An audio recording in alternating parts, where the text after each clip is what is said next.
الله الرحمن الرحيم. طه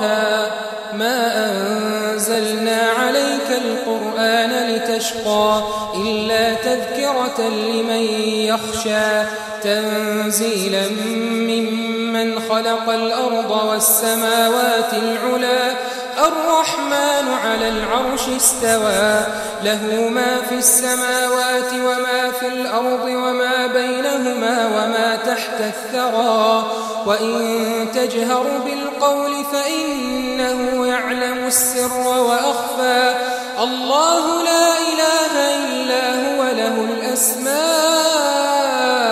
الحسنى وهل أتاك حديث موسى إذ رأى نارا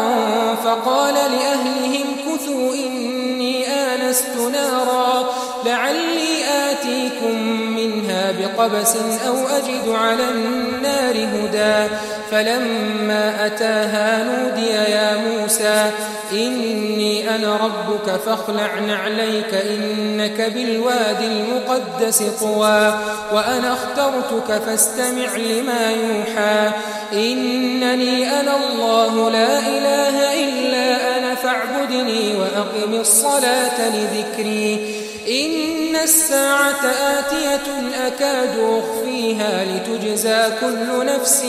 بما تسعى فلا يصدنك عنها من لا يؤمن بها واتبع هواه فتردى وما تلك بيمينك يا موسى قال هي عصاي أتوكأ عليها وأهش بها على غنمي ولي فيها مآرب أخرى قال ألقها يا موسى فألقاها فإذا هي حية تسعى قال خذها ولا تخف سنعيدها سيرتها الأولى واضمم يدك إلى جناحك تخرج بيضاء من غير سوء آية أخرى لنريك من آياتنا الكبرى اذهب إلى فرعون إنه طغى